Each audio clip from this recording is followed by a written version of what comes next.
What was your reaction to the top four? And also, let's get to the two that were left out. I didn't get to hear all of Jeff Long's explanation, but the one question I have is how do you drop TCU, that was number 3 and regarded as better than Florida State, all the way down to number 6, basically because Florida State beat Georgia Tech by 2. I did hear Jeff Long mention that Ohio State got in because they had a 13th game. Well, so basically, because Ohio State played Kent State in the non-conference schedule, they got in over TCU and Baylor. I just don't buy that. I really believe if TCU had Oklahoma or Texas on the front of their jerseys, or Baylor had Oklahoma or Texas on their jerseys, they'd be in the playoff. You really think it became a political situation? I don't think it's political, but I think it's just the mindset of Ohio State's this brand name, and TCU and Baylor are these up-and-comers, smaller schools. I don't think they potentially said we've got to get in a brand name, but I just think it's human nature, and Art Briles had some good points. Remove all the names from everything and just put the numbers on the board and pick the best teams, but they don't do that.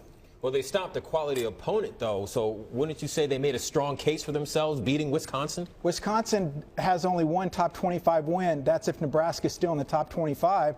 So Wisconsin really hasn't beaten anybody. Ohio State was dominant, no question. They dominated, but Ohio State also struggled.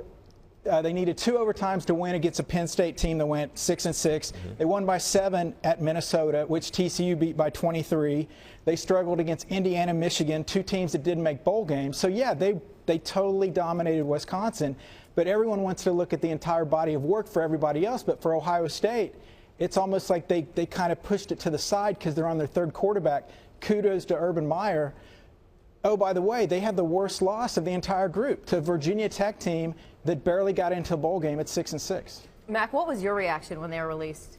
My reaction was a lot like Brett's, in that I know there were times when we were at Texas we got advantages because we were Texas. I know. I did. I'd sit there and say, hate it for them, but we are Texas. You know, and that's part of the deal. We weren't going to say, no, we're not going to go just because it's a brand name. And we're dealing with a human poll. And these are really smart people, but they had an impossible task. And I think we asked them to do something that they couldn't possibly get right the first year. You shouldn't, in my opinion, have TCU 3rd, and then a week later they win 55-3 and they drop out when you knew who they were going to play. So if Iowa State was going to knock them out, then don't put them up there. That's not fair to those TCU kids because it's tough for them. And I think in the end, the conference champion, I think the eye test of an Ohio State and how sexy that is in a championship run. But I also think the fact that they said 13th game, we hear unanimous champion.